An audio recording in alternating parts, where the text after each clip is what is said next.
DJ Pawan Singh पिपरा, DJ Pawan Singh पिपरा, DJ Pawan Singh पिपरा। Mobile number 8604480254, mobile number 8604480254, mobile number 8604480254।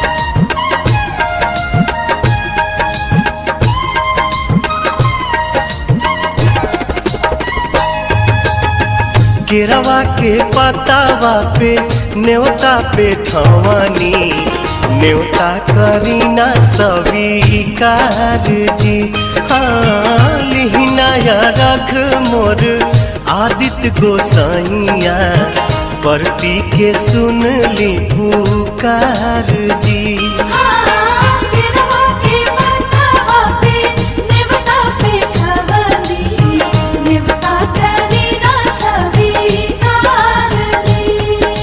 DJ Raja Babu पिपरा, डीजे राजा बाबू पिपरा, डीजे राजा बाबू पिपरा।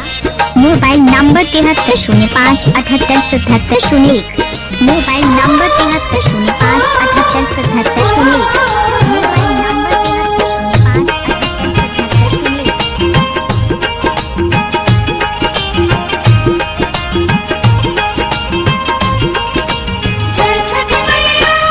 ते हम अरघ दुनो बेरा आदित तोहे साझिया फजीरे।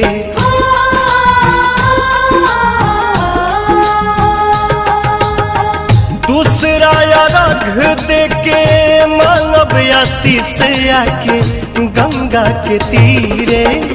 दिन के सहैया रौवे रोग हरैया जी, रौवे से जग में जोर जी।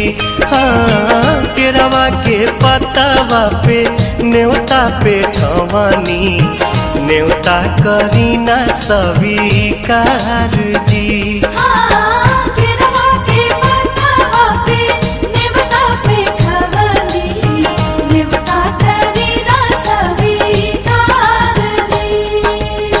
डीजे पवन सिंह पिपरा, डीजे पवन सिंह पिपरा, डीजे पवन सिंह पिपरा।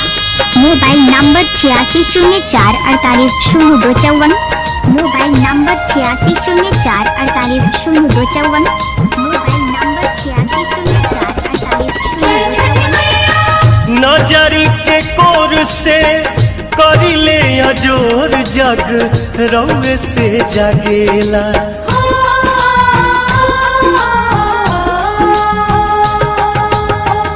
रौवे से रात होला, रौवे से दिन काल चक्र चलेला।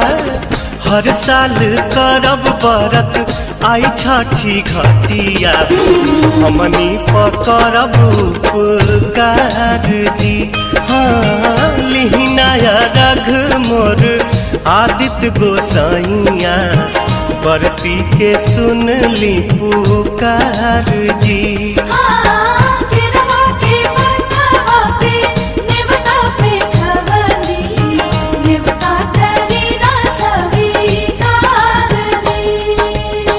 केरवा के पतावा पे न्योता पे ठवानी, न्योता करीना स्वीकार जी।